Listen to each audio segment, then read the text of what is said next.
नमस्कार, मैं हूं राम प्रकाश राय। अब जब 17-18 जुलाई के बैठक के बाद जो विपक्षी एकता के दल हैं उनको एक नया नाम मिल चुका है, इंडिया, और वहीं दूसरी तरफ एनडीए, यानी इंडिया बनाम एनडीए वाली जो ये लड़ाई है, इसमें कई सारी चीज़ें, कई सारे जो मुद्दे हैं वो निकल करके सामने आ रहे हैं। कई सारी बातों पर चर्चाएं हो रही हैं, कई सारे सवाल भी निकल करके आ रहे हैं। लेकिन इन सबके बीच में जो सबसे बड़ा सवाल है, जो बार बार भारतीय जनता पार्टी की तरफ से उठाया जा रहा है इंडिया को लेकर के, वो है चेहरे का सवाल। विपक्ष का गठबंधन है, विपक्ष के दल एक मंच पर आए हैं, इंडिया उनका नाम रखा गया है, लेकिन उनके चेहरे की चिंता उनसे ज़्यादा भारतीय जनता पार्टी को है। भारतीय जनता पार्टी के नेता बार बार ये सवाल पूछ रहे हैं कि जो साझा विपक्ष है, यानी इंडिया का चेहरा कौन बनेगा। वो इसके पहले भी इस सवाल को लगातार उठाते आ रहे हैं। तमाम उनके नेता जो है वो जो बार बार ये कहते हुए सुने जा रहे हैं, चाहे वो सुशील मोदी से लेकर के दूसरे नेता, कि आखिर विपक्षी एकता का दूल्हा कौन होगा। भाई, विपक्षी एकता उनकी है, बारात उनकी है, शादी ब्याह उनका है, दूल्हा कोई भी कौन होगा कौन नहीं होगा ये उनको तय करना है। इसकी चिंता आखिर भाजपा को क्यों ज़्यादा है। आज हम बात इसी पर कर रहे हैं कि आखिर ऐसी क्या वजहें हैं कि भारतीय जनता पार्टी इसके लिए ज़्यादा चिंतित है, ना कि विपक्ष के वो दल जो इंडिया में शामिल हैं। दरअसल साल 1996 से ही भारतीय जनता पार्टी जो है वो पहले प्रधानमंत्री के चेहरे को घोषणा करके चुनाव लड़ने का काम कर रही है। अटल बिहारी वाजपेयी को उस समय प्रधानमंत्री पद का उम्मीदवार बना दिया गया था। इसके बाद जब 1998 में एनडीए बनी, जब तमाम दलों को इकट्ठा करने का काम भारतीय जनता पार्टी ने किया, तब भी वो प्रेसिडेंशियल रूल जो था वो लागू रहा उनका, वो उसी थीम पर वो काम करते रहे और उन्होंने अटल बिहारी वाजपेयी को एनडीए का चेहरा बनाया, जो 2004 के चुनाव तक लगातार रहे। इसके उलट जब हम कांग्रेस की बात करते हैं, कांग्रेस का जो यूपीए का गठबंधन साल 2004 में बना, उस समय भी उन्होंने प्रधानमंत्री पद के उम्मीदवार के तौर पर किसी भी नेता का नाम घोषित नहीं किया था। वो चुनाव में गए, यूपीए का साझा गठबंधन बना करके चुनाव जीते, जब जीत करके आए तो बैठक हुई और बैठक में प्रधानमंत्री के तौर पर मनमोहन सिंह का नाम सबके सामने आया था। इसके बाद फिर साल 2009 में जब लोकसभा का चुनाव आया तो मनमोहन सिंह यूपीए का चेहरा रहे और उस पर चुनाव हुआ। साल 2014 में जब लोकसभा का चुनाव होना था तो उस समय भारतीय जनता पार्टी नीति जो एनडीए है उसमें एक बार फिर वही पुराना फॉर्मूला अपनाया गया और गुजरात के तत्कालीन मुख्यमंत्री यानी नरेंद्र मोदी को तब वहाँ से केंद्र में लाने की बात करके और उनको बतौर प्रधानमंत्री का चेहरा भारतीय जनता पार्टी और एनडीए ने प्रोजेक्ट किया और उसी के बेसिस पर चुनाव हुआ। वहीं इसके उलट जो है 2014 के चुनाव में चेहरा भले ही मनमोहन सिंह रहे, पर तब राहुल गांधी ने चुनाव की कमान संभाल ली थी कांग्रेस की तरफ से, तो कहीं ना कहीं राहुल गांधी को प्रधानमंत्री बनाए जाने की चर्चा भी सामने आने लगी थी। हालांकि वो चुनाव कांग्रेस पार्टी और यूपीए का गठबंधन जो है उसको हार का सामना करना पड़ा था और वहां ये चीजें खत्म हो गई थी। अब जब ये परंपरा भारतीय जनता पार्टी आगे बढ़ा रही थी, फिर साल 2014 में वो जो चुनाव था वो यूपीए की बात होती रही, राहुल गांधी नरेंद्र मोदी की बात होती रही। साल 2019 में जब लोकसभा का चुनाव आया तब चुनाव को पूरी तरीके से भारतीय जनता पार्टी ने मोदी बनाम राहुल गांधी कर दिया, नरेंद्र मोदी बनाम राहुल गांधी करके, और भारतीय जनता पार्टी को जो उसका फायदा मिला वो हम सब जानते हैं। किस तरीके से भारतीय जनता पार्टी जो है वो 303 सीटें अकेले जीतने में कामयाब रही थी। इसका सीधा सीधा फायदा, यानी ऐसी लड़ाइयों में सीधा फायदा भारतीय जनता पार्टी का होता रहा है और भारतीय जनता पार्टी इसी टेक्निक को लेकर के आगे बढ़ने का काम कर रही है, इसी टेक्निक को लेकर के आगे बढ़ना चाहती है। एक वजह यह है जिसकी वजह से बार बार भारतीय जनता पार्टी ये सवाल कर रही है, भारतीय जनता पार्टी के नेता ये सवाल कर रहे हैं, एनडीए गठबंधन में शामिल दल के नेता ये सवाल कर रहे हैं कि आखिर विपक्ष का चेहरा कौन होगा। उसमें भी अब ये सवाल और ज़्यादा तब गहरा हो गया है जब राहुल गांधी कांग्रेस की तरफ से ये बात कही जा चुकी है कि कांग्रेस जो है वो सत्ता के लिए लालायित नहीं है, सत्ता में आने की बेचैनी उनकी नहीं है, वो संविधान और लोकतंत्र बचाने जैसी बात कर रहे हैं। ये तय हो चुका है कि राहुल गांधी जो है वो विपक्ष के उम्मीदवार, विपक्ष के चेहरे के तौर पर नहीं प्रोजेक्ट किए जाएंगे।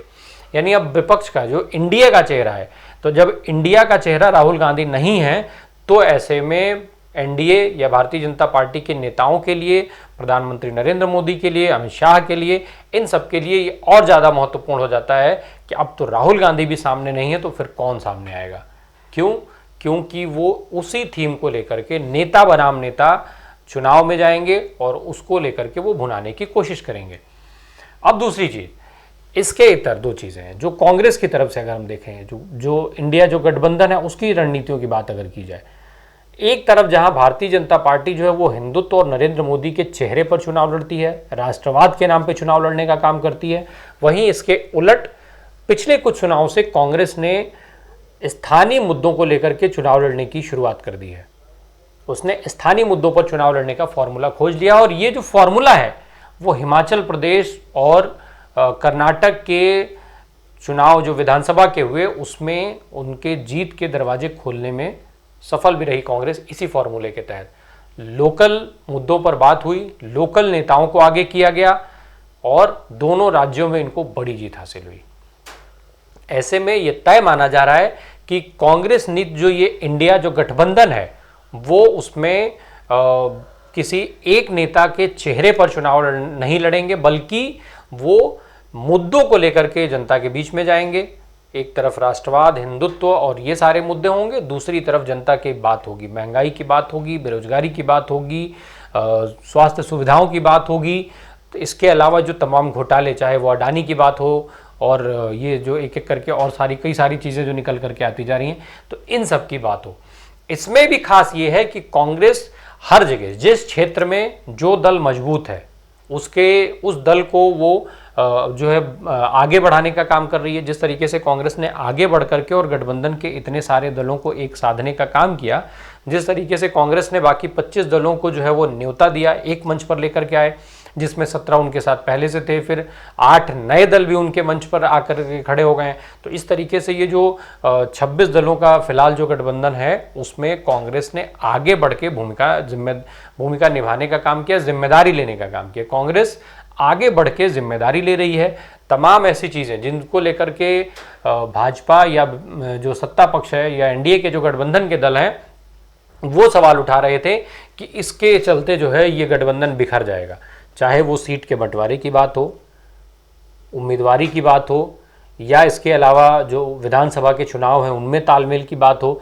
इन सारे मुद्दों को लेकर के बार बार भाजपा और एनडीए की तरफ से सवाल उठाया गया इंडिया पर, लेकिन इससे इतर कांग्रेस हर चीज़ में एक एक करके समझौता करती चली गई। ये सही बात है कि सबसे बड़ा दल होने के नाते सबसे ज़्यादा समझौते कांग्रेस के ही हिस्से में आए हैं। सबसे ज़्यादा समझौते आज की तारीख में इस गठबंधन में कांग्रेस को करना पड़ रहा है। जिस तरीके से बात हो रही है एक उम्मीदवार की, विपक्ष के साझे उम्मीदवार की, यानी एक सीट एक उम्मीदवार की, उसमें और जो आंकड़े निकल करके सामने आ रहे हैं, कहा यह जा रहा है कि 250 से 300 सीटें ऐसी होंगी जहां एक उम्मीदवार उतारा जाएगा, यानी साझे विपक्ष, पूरे जो विपक्षी एकता की बात है तो इंडिया का एक उम्मीदवार होगा। ऐसे में सबसे ज़्यादा समझौते कांग्रेस के हिस्से में आएंगी।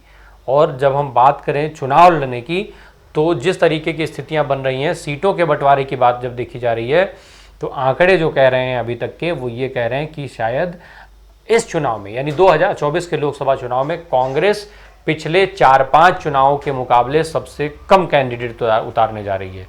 यानी अगर ये 400 से कम हो जाता है आंकड़ा, तो पिछले 4-5 चुनाव जो लोकसभा के हो चुके हैं उसमें देखा जाए तो कांग्रेस सबसे कम सीट पर उम्मीदवार उतारने को तैयार हो गई है। और कांग्रेस हर तरीके से अगर सेक्रीफाइस करती जा रही है तो ये इस गठबंधन की मजबूती बनता जा रहा है। और भारतीय जनता पार्टी इसी से ज़्यादा चिंतित है। एनडीए के लिए ये चिंता का सबब है, एनडीए के नेताओं के लिए ये जो है वो चिंतित कर देने वाली खबर है। तो इसके नाते बार बार एनडीए नीति, जो भाजपा नीति एनडीए है, वो लगातार चेहरे को लेकर के सवाल उठा रहे हैं। और बाकी ये जो सवाल जो मैंने आपको गिनवाए, और इसके उलट जो कांग्रेस की नीतियां हैं उसकी हमने बात की। दलीय जो गठबंधन की बात हो रही, गठबंधन में जो दल हैं वो सीटों के बंटवारे को लेकर के किस तरीके से अलग हो जाएंगे, इसको भी लगातार भाजपा के नेताओं द्वारा बताया जा रहा है। आम आदमी पार्टी पीछे अरविंद केजरीवाल ने जो मांग की थी कि वो अगर जो कांग्रेस उनका समर्थन नहीं करेगी राज्यसभा में, तो दिल्ली और पंजाब में चुनाव लड़ेगी, वो लड़ने की बात कह रहे थे। तो अगर उसको भी वो मुद्दा बना रहे हैं एनडीए वाले, तो वो उसकी भी एक चीज़ बता दें। जब हम साल 2019 में हुए लोकसभा चुनाव के परिणामों पर नज़र डालते हैं, तो जो दिल्ली की बात है, दिल्ली में लोकसभा की 7 सीटें आती हैं। फिलहाल इन सातों सीटों पर भारतीय जनता पार्टी का कब्जा है। 7 सीटें जो भारतीय जनता पार्टी के हाथ में हैं। और इसमें जब हम बात करते हैं चुनाव में प्रतिशत की, तो ये चुनावी प्रतिशत सारे जो ये आंकड़े हैं वो सारा सच आपके सामने ला करके रख देता है। दिल्ली में कांग्रेस के खाते में 22.51% वोट आए थे, वहीं आम आदमी पार्टी के हिस्से में 18.11% वोट आया था। अब ये जो आंकड़ा है भले ही काफ़ी करीबी दिख रहा हो, पर इसमें महत्वपूर्ण यह है कि 2019 के लोकसभा चुनाव में कांग्रेस का वोट प्रतिशत 7.5% लगभग बढ़ा था, वहीं आम आदमी पार्टी का वोट जो है लगभग 16.5% गिरा था। तो ये बढ़ोतरी और गिरने का जो आंकड़ा है, जब इसका हम कैलकुलेशन करेंगे तो ये बहुत बड़ा आंकड़ा हो जाएगा। बढ़ने और गिरने का जब हम आंकड़ा मिला लेंगे तो ये करीब करीब 23-24% का अंतर हो जाता है। ऐसे में कांग्रेस कहाँ खड़ी है और आम आदमी पार्टी कहाँ खड़ी है, इसका अंदाजा स्पष्ट तौर पर लगाया जा सकता है। बात करते हैं पंजाब की।